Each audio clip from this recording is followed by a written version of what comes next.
예, 저희 이제 이번 과는 제18과 예수 그리스도의 재림에 대해서 공부를 할 것입니다. 저번 시간에 강천재 목사님께서 저희가 믿고 있는 그 세대주의적 전천년설에 대해서 말씀을 해주시고 설명을 해주셨습니다. 그 기반이 먼저 그리스도께서 공중 재림하시고 난 다음에 성도들의 휴가가 있고 그 다음에 대환란이 거치고 난 다음 그 다음 그리스도의 지상 재림이 오신다는 그런 것이 우리가 믿고 있는 세대주의적 전천년설의 근간입니다. 오늘은 그 세대주의적 전천년설에 맞추어서 우리가 성경대로 알고 있는 그런 예수 그리스도의 재림이 어떤 것인가를 보고자 합니다. 성경을 공부하면서 한번 읽어보겠습니다. 성경을 공부하면서 가장 흥미진진하게 여기는 부분 중 하나는 성경 대언, 예언이죠. 대언이라 그러면 예언인데 어떻게 될 것인가와 또 장차 올 것들, things to come에서 장차 올 것들에 관한 주제라고 합니다. 이 주제는 아주 광범위하고 세부적인 것이라서 여기에서는 개론적인 것만 다루게 됩니다. 영적으로 성장해 감에 따라 당신은 미래에 관한 더 많은 것들을 성경을 통해 배우게 될 것입니다. 이 과의 목적은 이 성경적인 그 미래에 대한 그 예언들에 대한 기본적인 틀들을 우리가 알고자 하는 것입니다. 우리 주 예수 그리스도의 재림은 성경의 주요한 교리 중에 하나입니다. 신자들 개개인을 위해 그리스도의 다시 오심은 디도서 2장 13절에서 블레스트 호프에서 복된 소망이라고 언급이 되고 있습니다. 디도서 2장 13절 한번 읽어보시겠습니다. 디도서 2장 13절입니다. 디모데 전후서담 디도서 2장 13절입니다. 제가 읽겠습니다. 저 복된 소망과 위대하신 하나님 곧 우리의 구원자 예수 그리스도의 영광스러운 나타나심을 기다리게 하셨느니라. 나중에 데살로니가 전후서에서도 보시면 예수님께서 오시는 것을 기다리는 것을 복된 소망이라고 하고 있습니다. 그런데 왜 복된 소망이라고 할까요? 이스라엘에게는 복된 소망이 될 수가 사실은 없었습니다. 그리고 믿지 않는 자에게도 예수님께서 재림하시는 것은 복된 소망이 될 수가 없습니다. 왜냐하면 그날은 진노의 날이고 불타는 불로 심판하시는 날이기 때문에 그들에게는 복된 소망이 아니고 저 크고 무서운 때입니다. 그리고 야곱의 고난의 때라고 이스라엘에게는 불립니다. 하지만 우리에게는 이렇게 말씀 주시기를 저 복된 소망이라고 하셨습니다. 왜냐하면 우리는 대환란이 오기 전에 이미 하늘로 불려 올라가 버렸기 때문입니다. 그러면 그 위에서 보면서 고생하겠구나라고 말을 하겠지만 우리는 이미 구원을 받았고 올라갔기 때문에 복된 일이 될 수가 있는 거죠. 그래서 그리스도의 재림은 복된 소망이라고 이렇게 불리고 있습니다. 그러면 재림에 관한 우리 주 예수 그리스도의 약속은 무엇인가를 요한복음 14장 1절에서 4절에서 한번 보시겠습니다. 요한복음 14장입니다.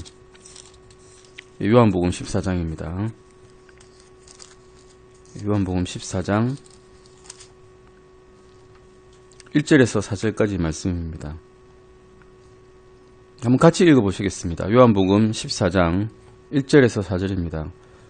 시작. 너희는 마음에 근심하지 말라. 하나님을 믿고 또한 나를 믿으라. 내 아버지 집에 거할 곳이 많도다. 그렇지 않으면 내가 너희에게 말해 주었으리라. 내가 너희를 위해 처소를 예배하러 가노니 가서 너희를 위해 처소를 예배하면 내가 다시 와서 너희를 내게로 받아들여 내가 있는 곳에 거기에 너희도 있게 하리라. 내가 어디로 가는지 너희가 알고 또 그 길을 너희가 아느니라. 아멘. 예수님께서는 내가 다시 오시겠다라고 말씀하셨습니다. 3절 보실까요?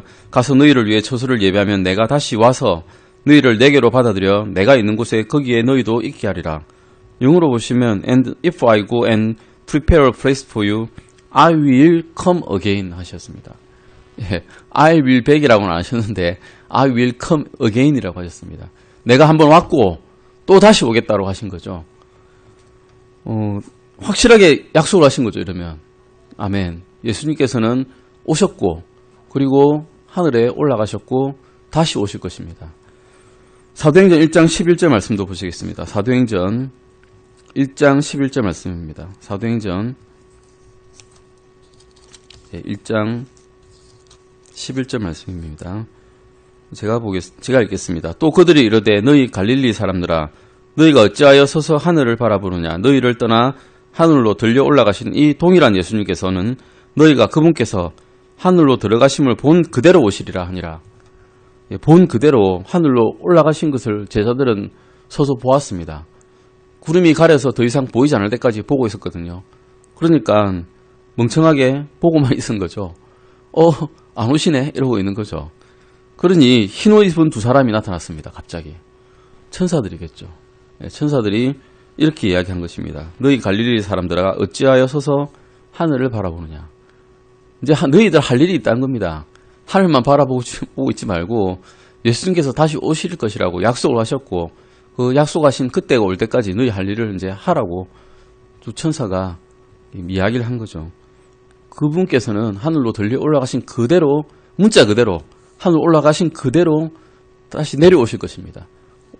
하늘로 올라가시듯이 천천히 또 내려오실 거죠. 그것이 이제 이스라엘 사람들에게 유대인들에게는 재림입니다. 그날은 그들에게는 큰 환란의 때고 크고 무서운 날이고 진노의 날일 것입니다. 그래서 두 천사는 제자들에게 이렇게 말했습니다. 이 동일한 예수님께서는 너희가 그분께서 하늘로 들어가심을 본 그대로 like manner 오시리라. 예수님께서도 오시겠다고 말씀하셨고 두 천사도 이렇게 대언을 해놓았습니다. 히브리서 9장 28절도 보시겠습니다. 히브리서 9장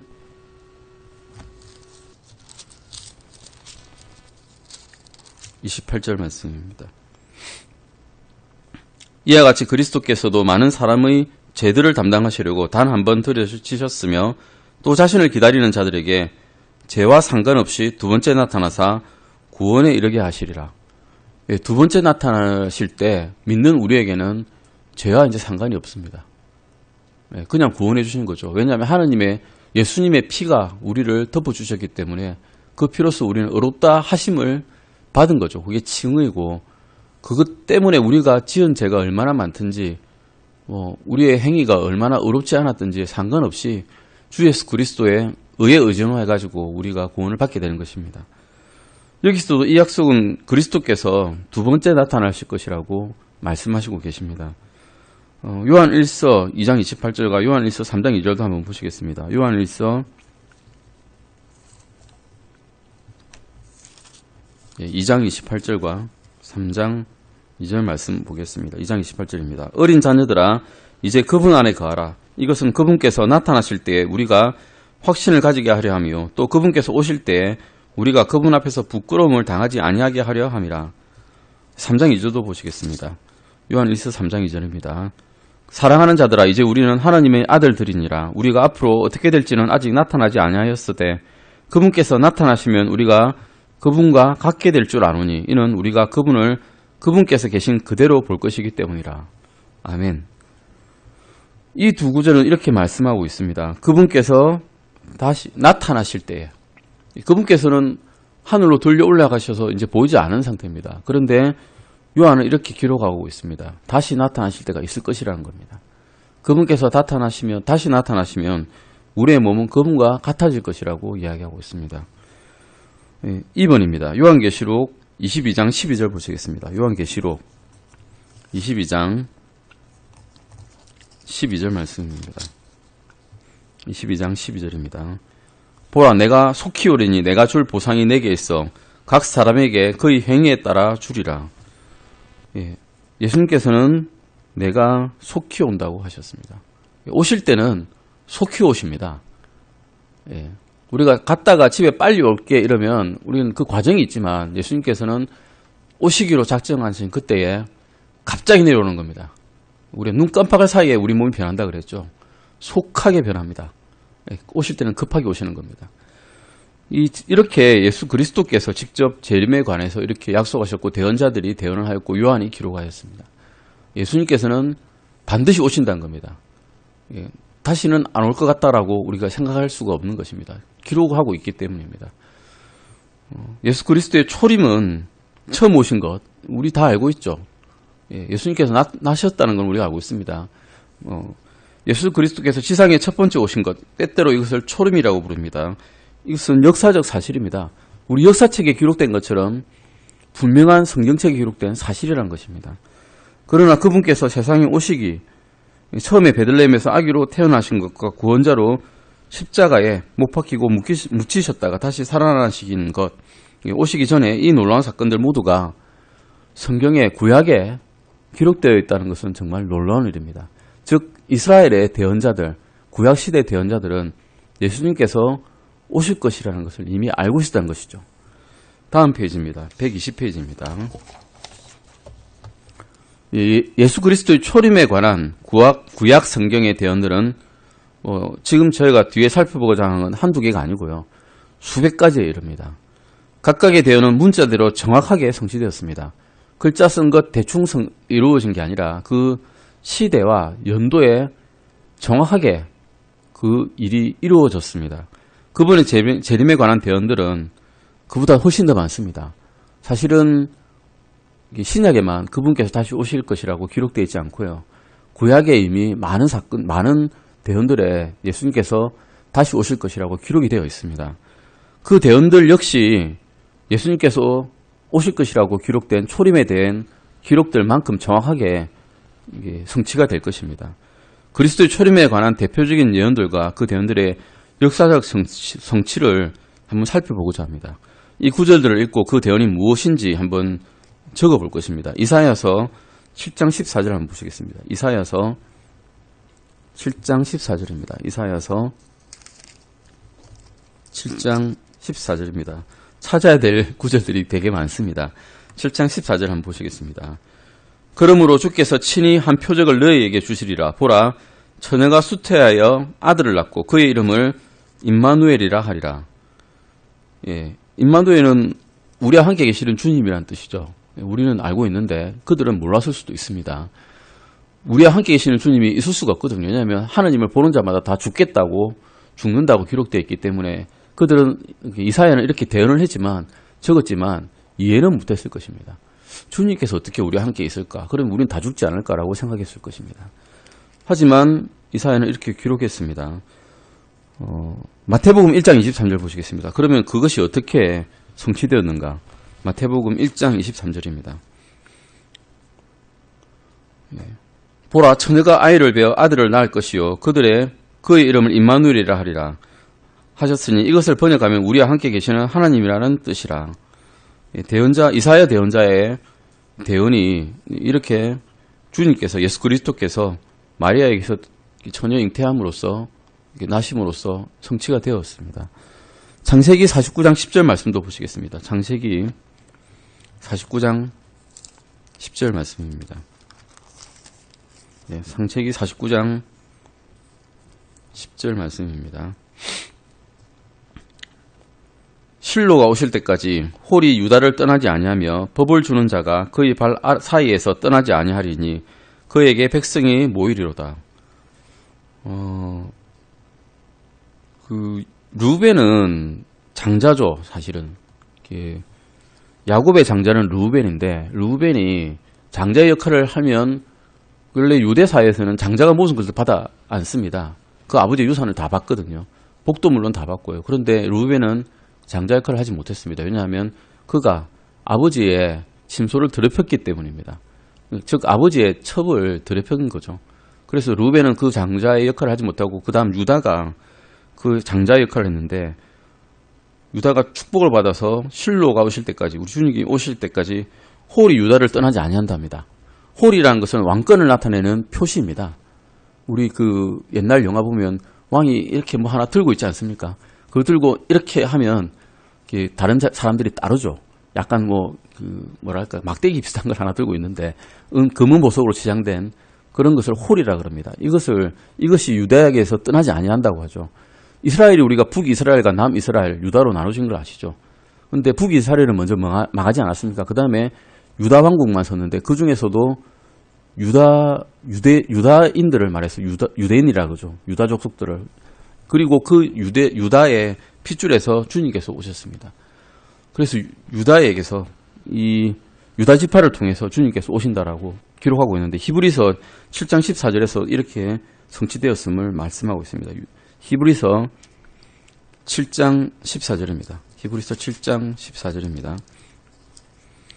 우리 주께서 유다에게서 나신 것이 분명하도다. 이 지파에 대하여는 모세가 제사장 직분에 관해 아무것도 말하지 아니하였고, 제사장 직분을 모세는 말을 안 했습니다. 유다 지파에게서 제사장들이 난다라고 하지 않고 레위 지파를 통해서 제사장들을 세웠죠. 그런데 주님께서는 유다 지파를 통해서 나셨습니다. 이것이 이제 성경의 신비입니다. 미가서 5장 2절도 보시겠습니다. 미가서 5장 2절입니다. 미가서 5장 2절 말씀입니다. 그러나 너 베들레헴 에브라다야, 내가 유다의 수천 가운데서 작을지라도 이스라엘에서 치리자가 될 자가 내게서 내게로 나아오리라. 그의 나아감은 옛적부터 있었으며 영원부터 있었느니라.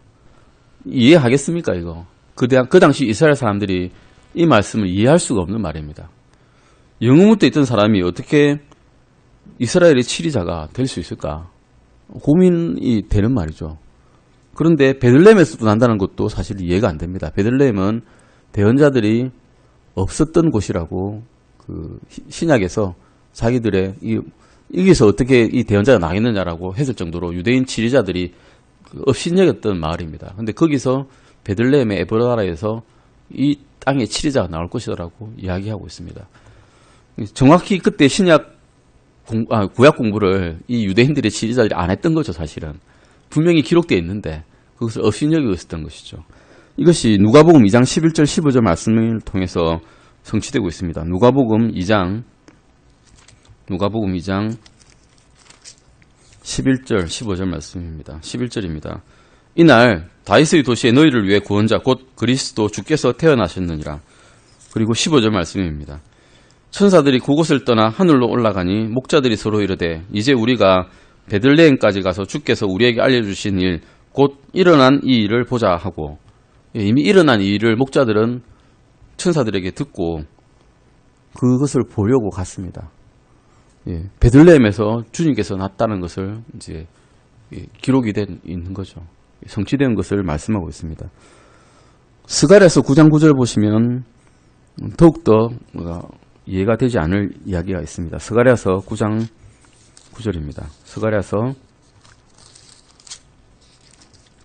9장 9절을 말씀입니다. 오 시온에 따라 크게 기뻐할지어다. 오 예루살렘에 따라 크게 외칠지어다. 보라 내 왕이 내게 임하시느니라. 그분은 의로우시고 구원을 소유하시며 겸손하사 나귀를 타시되 나귀 새끼 곧 어린 수나귀를 타시느니라. 왕이 자기 땅에 입성하는데 웅장한 큰 말, 흰 말, 금은보석으로 치장된 그런 말과 병거와 기마와 많은 사람들의 군대를 이끌고 오지 않겠습니까? 그런데 왕이 오시는데 무엇을 탑니까? 나귀를 탑니다. 나귀를 타고 온다는 게 좀 의아스러운 데다가 그냥 나귀도 아니고 새끼 나귀입니다. 아기들이 타는 나귀 아니겠습니까? 애들이 타는 13살, 14살 이런 애들이 이제 막 말 타기 시작하고 싶어 할 때 말은 못 태우겠고 위험하니까 타박타박 걷는 게 나귀 새끼 하나 태워가지고 보내는 그런 상황이 상상되지 않으십니까? 그런데 왕이 오시는데 휘황찬란한 그런 근위대를 타고 끌고 오셔도 모자랄 판에 나귀 새끼 하나 끌고 오신다라고 합니다. 근데 이것이 마태복음 21장 4절 5절 말씀에서 성취되었습니다. 마태복음 21장 4절 5절 말씀입니다. 마태복음 21장 4절 5절입니다. 이 모든 일이 일어난 것은 대언자를 통해 말씀하신 것을 성취하려 하심이라 일렀으되 너희는 시온의 딸에게 이르기를 보라 내 왕이 내게 임하시느니라. 그분은 온유하사 나귀 위에 앉으시되 나귀 새끼 곧 어린 수나귀 위에 앉으시느니라 하라 하였느니라. 주님께서 예루살렘에 들어가기 전에 나귀 새끼를 타고 가셨다는 것입니다. 시편 41편 9절 말씀 보시겠습니다. 시편 41편 이것들이 전부 다 지금 예수님의 초림에 대해서 구약에서 대언했던 것들이 전부 다 이렇게 이루어지고 있습니다. 성경 말씀이 거짓말이 없다는 것입니다. 이것만 봐도 41장 9절 보시겠습니다. 41편 9절입니다.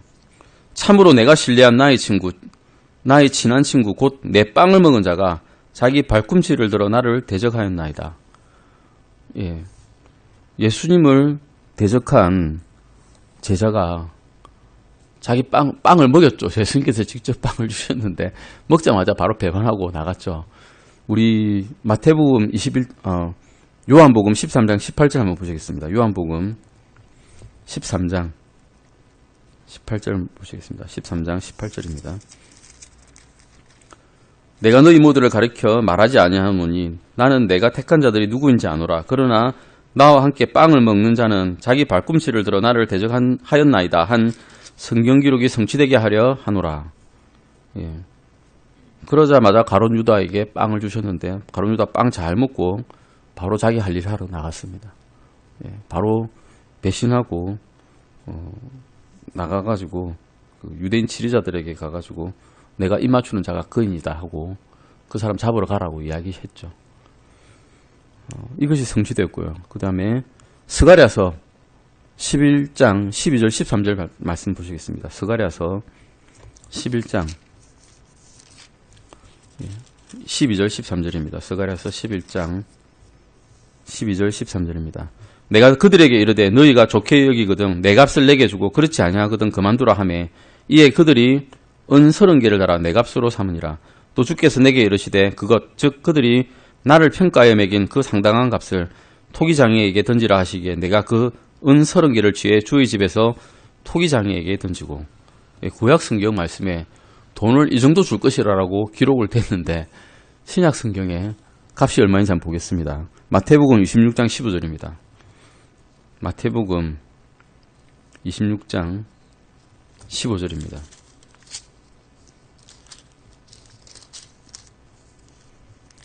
그들에게 이르되 내가 그를 너에게 넘겨주면 너희가 무엇을 내게 주려느냐 하니 그들이 은 30개로 그와 언약을 맺거늘.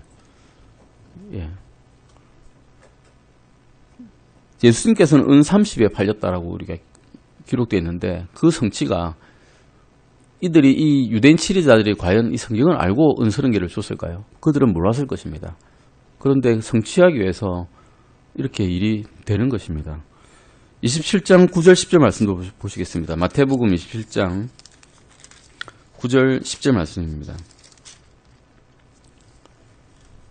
이에 대언자 예레미야를 통하여 말씀하신 것이 성취되니라. 일렀을 때 그들이 값을 매긴 자의 가격 곧 이스라엘 자손에 속한 자들이 값을 매긴 자의 가격인 은 30개를 취하여 주께서 내게 정하신 바와 같이 그것들을 토기장의 밥값으로 주었도다 하였느니라.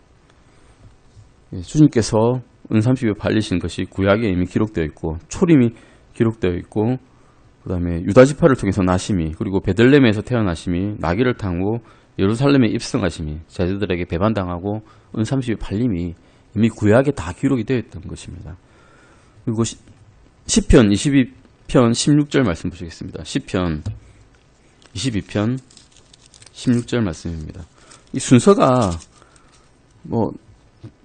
우리 주님께서 오시고 돌아가실 때까지 순서가 똑같습니다. 시편 22편 16절 말씀입니다. 개들이 나를 에워싸며 사악한 자들의 무리가 나를 둘러싸고 내 손과 발을 찔렀나이다. 십자가에 이렇게 못 박히셨죠. 이런 식으로 못 박히셨습니다. 개들은 둘러쌌죠. 이방인들도 둘러쌌고요. 로마 병정들도 둘러쌌고요. 유대인들도 예수님을 시기하고 미워하는 유대인들도 둘러쌌습니다. 요한복음 19장 36절 37절 말씀 보시겠습니다. 요한복음 19장 36절 37절 말씀입니다. 이 일들이 이루어진 것은 그의 뼈가 하나도 꺾이지 아니하리라 한 성경 기록을 성취하려 함이더라. 또 다른 성경 기록이 다시 이르되 그들이 자기들이 찌른 자를 보리라 하느니라. 예수님께서 다시 오시면 자기들이 찔렀던 유대인들은 예수님을 다시 보게 될 것입니다. 20장 20절과 25절도 보시겠습니다. 요한복음 20장 20절과 25절입니다. 그분께서 이렇게 말씀하시고 자기의 두 손과 자기의 옆구리를 그들에게 보이시니 그제야 제자들이 주를 보고 반가워하더라. 그리고 25절 말씀입니다. 그러므로 다른 제자들이 그에게 이르되 우리가 주를 보았노라 하였으나 그가 그들에게 이르되 내가 그분의 두 손의 못자국을 보고 내 손가락을 그 못자국에 넣으며 내 손을 그분 옆구리에 넣지 않고는 믿지 아니하리라 하니라. 믿음이 약한 도마의 이야기죠. 근데 도마는 그래도 보고라도 믿으려고 했습니다. 예. 보고서 믿고 우리는 보지 않고도 성경 기록을 보고 믿을 수 있습니다. 시편 69편 21절도 보시겠습니다. 시편 69편 21절 보시겠습니다. 69편 21절입니다. 그들이 또한 쓸개즙을 나의 먹을 것으로 주며 내가 목마를 때에 내게 식초를 주어 마시게 하였나이다. 쓸개즙 아십니까? 갈브레들에서 쓸개에 있는 소화액인데 이 지방을 분해하는 효소입니다. 그거 먹으면 못 먹습니다. 엄청 씁니다. 근데 그것을 먹을 것으로 주는 사람이 있겠습니까? 식초를 먹을 것으로 먹어보셨습니까? 못 먹습니다. 이것을 이해가 안 될 말을 구약에 써놨는데 신약에서 마태복음에서 이렇게 성취가 되었습니다. 마태복음 27장 34절입니다. 마태복음 27장 34절입니다. 예. 그들이 썰개를 섞은 식초를 그분께 주어 마시게 하였더니 그분께서 그것을 맛보시고 마시려 하지 아니하시더라. 예. 주님께 이것을 먹였다는 거죠. 쓸개즙을 섞은 식초입니다. 예. 쓸개즙과 식초를 구약에 나왔는데 이제 쓸개즙을 섞은 식초 믹스해서 주님께 먹여버린 거죠. 시편 22편 1절입니다. 시편 22편 1절입니다. 시편 22편 1절입니다. 나의 하나님이여 나의 하나님이여 어찌하여 나를 버리셨나이까? 어찌하여 나를 돕는 일로부터 또 나의 울부짖는 말로부터 멀리 떨어져 계시나이까? 이 말씀이 마태복음 27장 46절에 그대로 나옵니다. 마태복음 27장 46절 말씀입니다. 46절입니다. 9시쯤에 예수님께서 큰 소리로 외쳐 이르시되 엘리 엘리 라마 사박다니 하시니 이것은 곧 나의 하나님이여 나의 하나님이여 어찌하여 나를 버리셨나이까 하는 말이라. 유대인의 하루의 시작은 아침 6시입니다. 아침 6시가 이제 시작되는 시간이죠. 9시쯤이면 오후 3시쯤 되죠. 지금으로는. 그쯤에 돌아가셨다는 겁니다.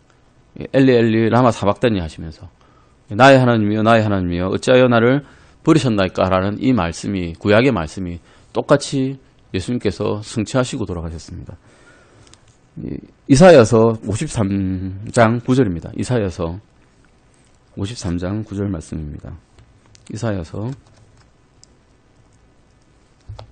53장 9절 말씀입니다. 또 그는 사악한 자들과 더불어 자기 무덤을 만들었으며 죽어서는 부자와 함께 하였으니 이는 그가 폭력을 행사하지 아니하였고 그의 입에 속임수가 없었기 때문이라. 사악한 자들은 통상적으로 사악한 자들과 무덤에 들어가지 않겠습니까? 부자들은 보통 부자들과 같이 무덤에 들어갑니다. 그런데 사악한 자와 더불어 자기 무덤을 만들었는데 죽어서는 부자와 함께 하였다. 이해가 안 됩니다. 이 말씀이 마태복음 27장 51절 60절 말씀에서 성취되었습니다. 마태복음 27장 57절에서 60절 말씀입니다. 저녁이 되었을 때 요셉이라 하는 아리마대의 부자가 왔는데 그도 예수님의 제자더라. 그가 빌라도에게 가서 예수님의 몸을 달라고 간청하며 이에 빌라도가 몸을 넘겨주라고 명령하거늘 요셉이 그 몸을 가져다가 깨끗한 아마포로 싸서 바위 속에 판 자기의 새 무덤에 그 몸을 두고 큰 돌을 굴려 돌무덤 입구에 놓고 떠나가니라. 부자의 무덤입니다. 아리마대 요셉은 큰 부자였고 예수님의 제자였습니다.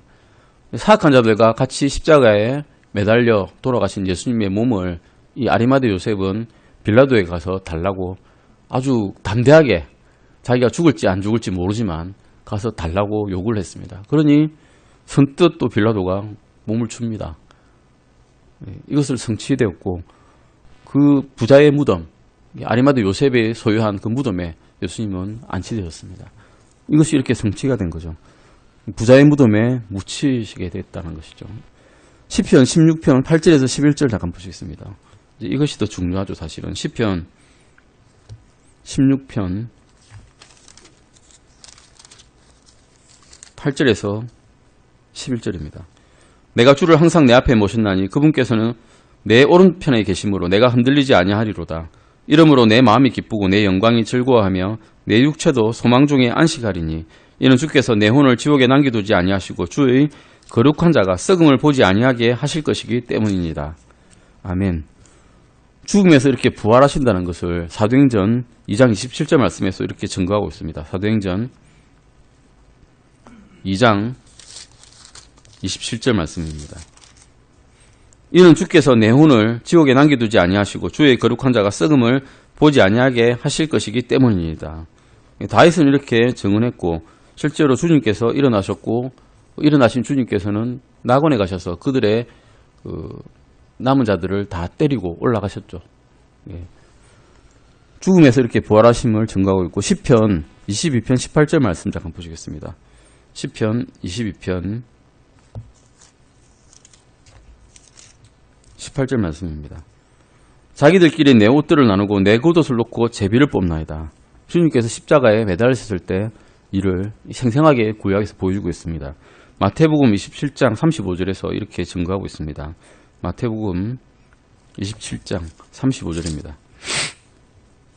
그들이 그분을 십자가에 못 박은 뒤에 그분의 옷들을 제비 뽑아 나누니 이것은 대언자를 통하여 말씀하신 바 그들이 자기들끼리 내 옷들을 나누며 내 겉옷을 놓고 제비를 뽑았나이다 하신 것을 성취하려 함이더라. 즉 구약에서 대언됐던 모든 것들은 예수께서 오셨을 때 다 이루어지셨고 결국 주님께서 다시 오시리라고 하셨던 이 신약의 대언과 그리고 구약의 대언들, 주님께서 다시 오신다는 이스라엘에게 말씀하신 그 대언들이 전부 다 이루어지실 것이라는 것을 우리는 이제 믿어 알 수 있습니다. 두 단계를 거친 주 예수 그리스도의 재림이라고 그 뒤편에 나와 있죠. 단계가 두 단계입니다. 예수님께서 오실 때 초림에도 두 단계가 있었습니다. 첫 번째 구유에 나실 때, 그 다음에 30년 동안은 안 나타나셨다가 묻히셨다가 그 기록에 나오지 않으셨다가 그 다음에 3년 반 동안 직접 이 땅에서 사역을 하셨죠. 그리고 난 뒤에 십자가에 못 박혀 달려가셨을 때는 모든 사람에게 십자가에서는 보이셨습니다. 즉 초림 때는 믿고자 하는 자들 그리고 꾸준히 찾는 자들에게는 나타나셨는데 그러지 아니한 자들은 보지도 못하고 듣지도 못하고 관심도 없었습니다. 그러나 십자가에 매달렸을 때는 믿는 자나 믿지 않는 자나 뭐 좋아하는 자나 싫어하는 자나 다 모두에게 나타나셨죠. 이와 초림과 똑같이 재림 때도 똑같이 그러하실 것이라는 겁니다. 예수님께서 베들레헴에 아기로 태어나신 것은 공개되지 않은 사건이었습니다. 세상의 대다수 사람들은 알지 못했고 상대적으로 소수의 사람들만이 그 순간의 기쁨을 나누었습니다. 그들은 주로 그분의 오심을 고대하고 기다리고 있었던 자들입니다. 누가복음 2장 25절 보시겠습니다. 누가복음 2장 25절 말씀입니다. 누가복음 2장 25절입니다. 보라 예루살렘에 시므온이라 하는 사람이 있었는데 바로 그 사람은 의롭고 독실하여 이스라엘의 위로를 기다리는 자더라.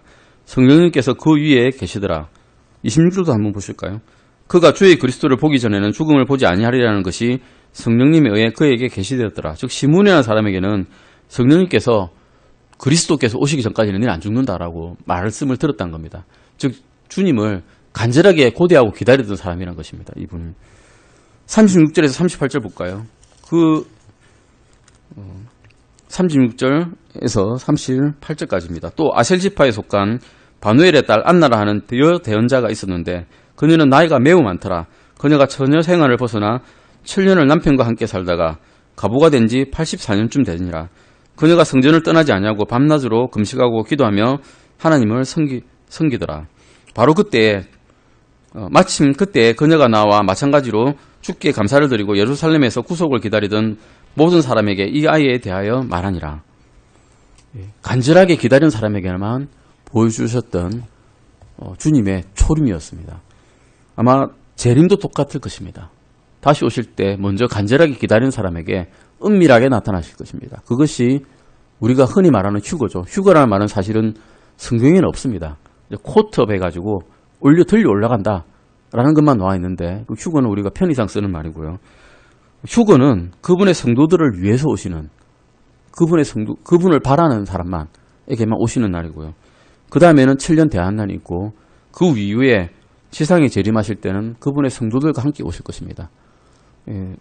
먼저 그리스도의 심판석에서 모든 심판을 마친 그리스도의 성도들과 함께 그리고 이 땅에 재림하실 때는 오신다는 것입니다. 그날을 기다리면서 우리는 주님의 말씀을 열심히 듣고 또 이 말씀들을 복음을 다른 사람에게 선포할 수 있는 그런 기회가 될 수 있기를 바랍니다. 오늘 여기까지 하시고 다음 시간에 이 성도의 휴거에 대해서 좀 더 자세하게 알아보고자 합니다. 기도하시고 마치겠습니다. 하나님 아버지 감사드립니다. 우리를 주 예수 그리스도의 피로써 구원해 주심에 감사드립니다. 믿는 우리는 그 대한난을 통과하지 않아도 되게 해주심에 감사드립니다. 우리의 행위가 아니고 하나님의 은혜로 구원해 주심에 감사드립니다. 이러한 사람들을 믿고 있는 사람들이 극히 적습니다. 주님, 우리를 도와주셔서 복음을 전하고 구원받을 수 있는 기회가 있는 이때에 복음을 들어보지 못한 사람들에게 복음을 전할 수 있도록 도와주시기 바랍니다. 감사드리며 이 모든 것 주 예수 그리스도의 이름으로 기도드렸습니다. 아멘.